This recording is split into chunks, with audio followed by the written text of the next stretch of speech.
Hi everyone and welcome to my Stampin Studio. I'm Tina Rappy and today we have a really fun technique to show you.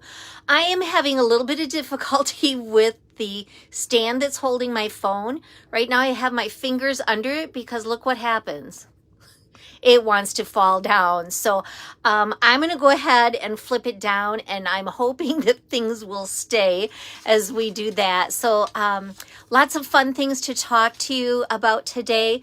The retired list of retired products from the annual catalog has come out today.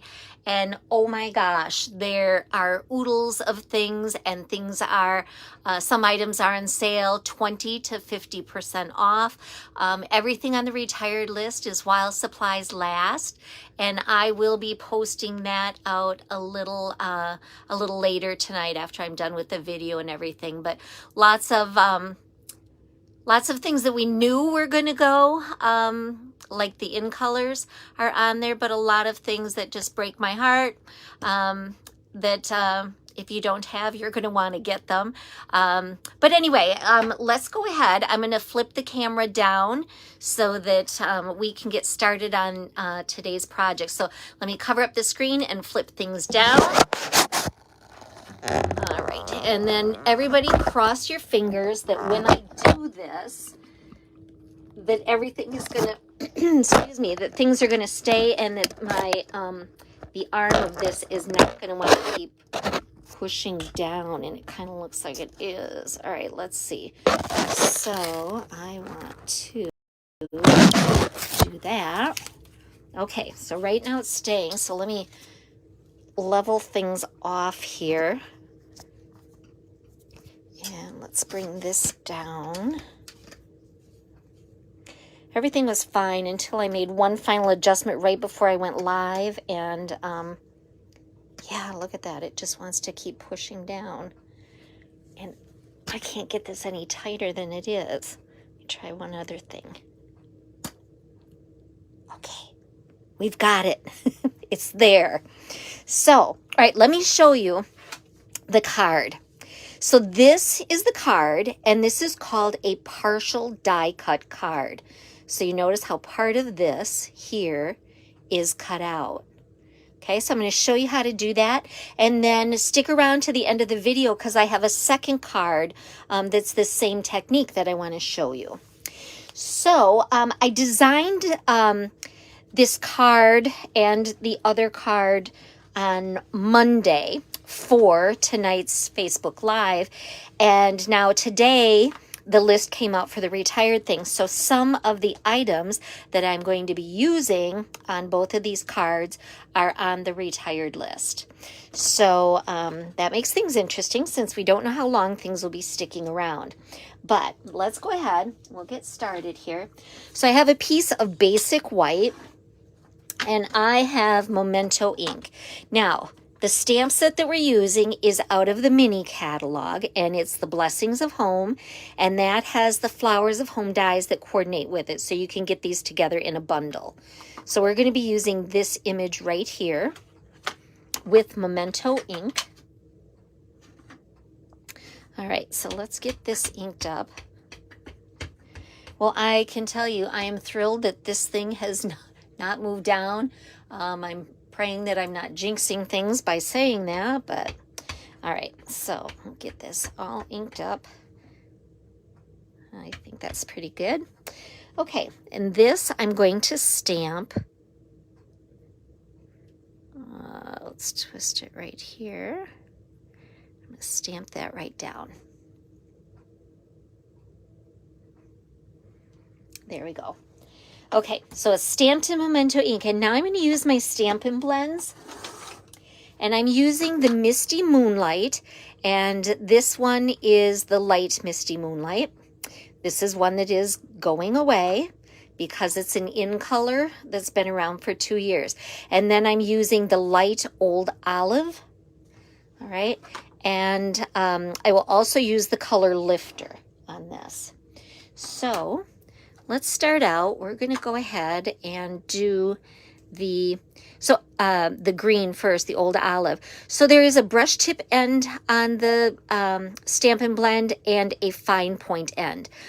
If you work with these, and let me just grab a scratch piece of paper here, and I'll show you right here. If I mark the fine point end, there you can see the color, and if I do the brush end,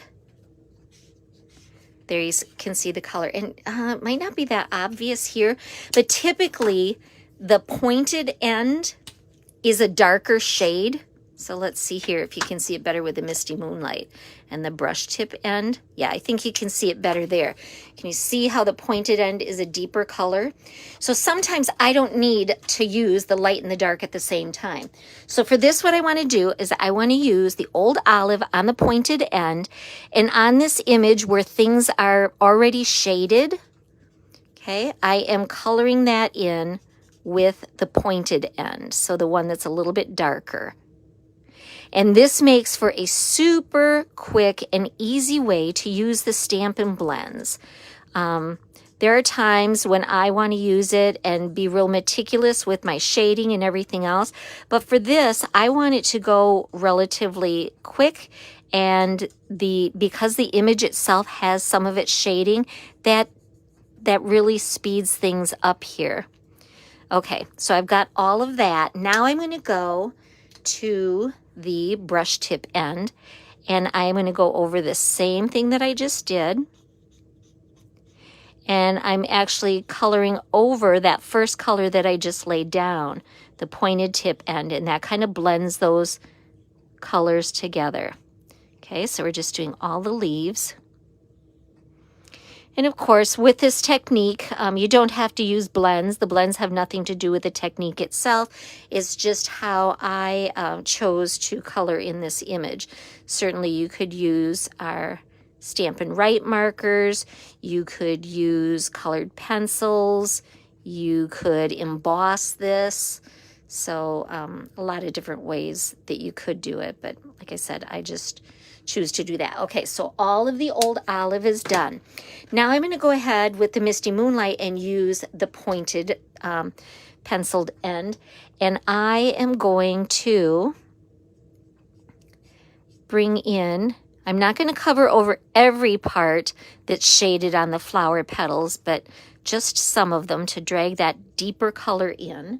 Okay, and then on this small flower, I'm going to add a little bit there, and let's see, I'm pretty good with that. Okay, then I'm going to use the brush tip end, and here what I'm going to do is again drag. I do not want to color in this whole flower. I want there to be a lot of white on it, so I'm kind of thinking like a little violet that grows in our grass in the springtime, and there are purple ones and there are ones that have purple and white, and so that's kind of the look that I'm going after here. Okay, and then on this one I'm just doing, I want a lighter one, and so I'm just using this brush tip end on there. And then we have these tiny little flowers, and I don't want the whole thing colored in. I just want to add some color to them, leaving some white as well. And that's one thing that I think when people are using Stampin' Blends, they feel a need to color in the whole thing. Leave some white areas. So if I bring this up closer, you can see how there's some white areas, and I'm just going to leave it like that. Okay, I now want to go back to the pointed end, fine tip end here, and just sort of color in some of the inside of that flower. And then back to this one.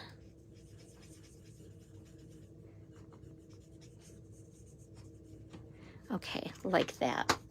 And then sometimes I will use the color lifter just to kind of add a little bit lighter shade to it. So what the color lifter does is it actually lifts off some of the color that you put on there. But I'm happy with how that looks now. And isn't it interesting that Misty Moonlight is this blue color, but on here it actually looks quite purple, I think. All right, so we've got that. Now next, what we're going to do, Where did I put it?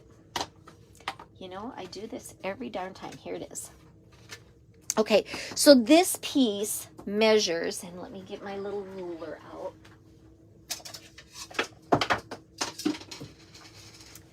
This piece measures 5 by 3 3/4. And this is going to get mounted on a piece of Night of Navy that measures 4 1/4, or I'm sorry, measures 4 by 5 1/4. All right, so this is going to go on here, just centering it from top to bottom and left to right. Okay, next I have a piece of Pear Pizzazz.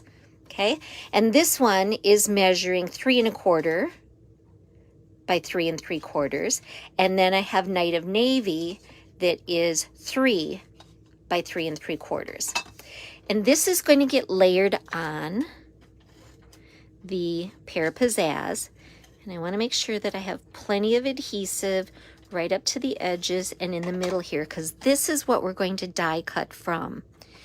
And so I'm going to center this from side to side, but you'll notice that it is the same height as the Pear Pizzazz.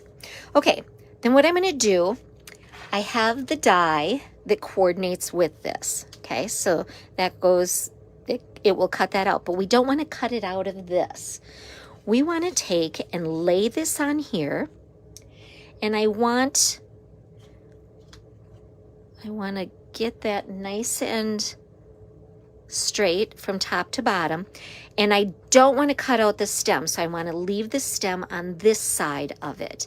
And then what I'm going to do is I'm going to lay the die on here and get it all lined up around the image that I have stamped. So I've got the stem in there and the leaves and all of that, and then I'm going to take something to hold this down. Now you could use a Post-it note, you could use some washi tape.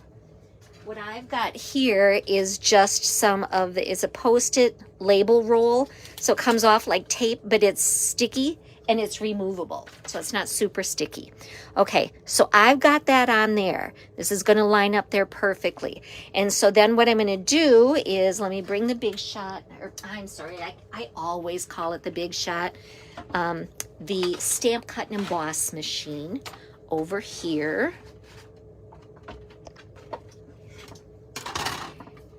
And I've got that stuck on there. Because we're cutting through 2 layers, I want to run this through twice, okay, to get through all that thickness. So we're going through once, and I'm going to back it up and go back over it again. I'm going to do it once more just for good measure. Okay, let me get this out of here and bring this back over. Okay, then I want to carefully remove the tape.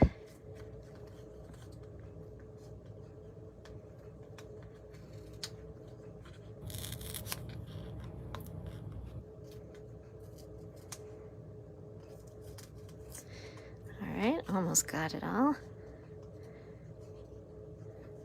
Okay. All right, so we've got that. So this we're done with. And this is what we have left. Now, if we bring this over here, ta-da, see that? But what happens sometimes, and I don't know if you guys can see it on there, but because it was going through 2 layers and we had to run it through a few times, it leaves this kind of ring around here. And I want to hide that and add a little bit more texture to this. So I'm using the Meadow Moments embossing folders. These are ones that are on the retired list. Yes, they are. And so these come 2 to a package, and we're going to use this one. And so what I'll do is I'll take it and put it right in there, and then I'm going to run it through the Stamp Cut and Emboss machine. Okay, so let me get that up here. And so for doing that, and I don't know if you guys are familiar with this or not, if you can see it on the Stamp Cut and Emboss machine. So this is the the cutting board that goes with it, and this is labeled 1. So it shows here the order that you need to put things in order to do it. So we used 1. When we were doing the die to cut out the flower, you also use number 2, and then the acrylic plates are number 3. But now we're going to use an embossing folder, and so for that we eliminate number 2. We just use 1 and 3, and then another 3 on top of it. All right, let's crank that through. Good. Okay.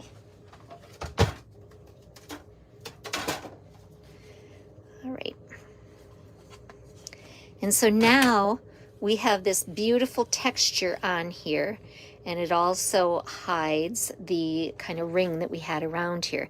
This is going to go on here, but I want to pop it up for some added interest. So when you pop this up, you really want to make sure to have plenty of Stampin' Dimensionals all around the cutout edge so that nothing kind of sags.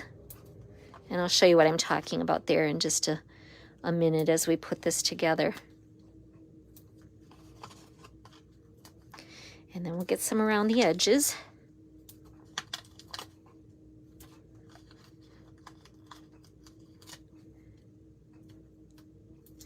And I think we'll put one more in the middle. Okay, so we have that. And then let's get all of these off of here.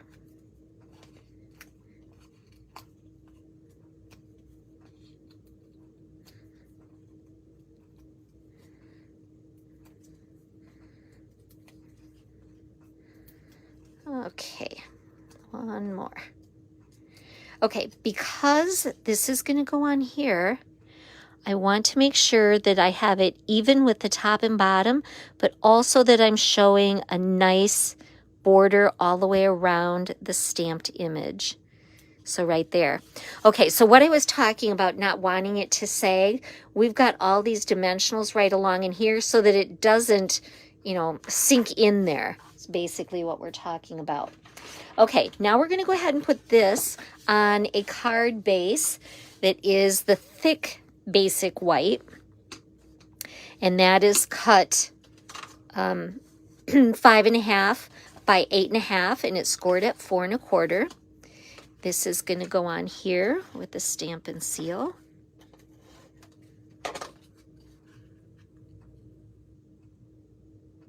Like that.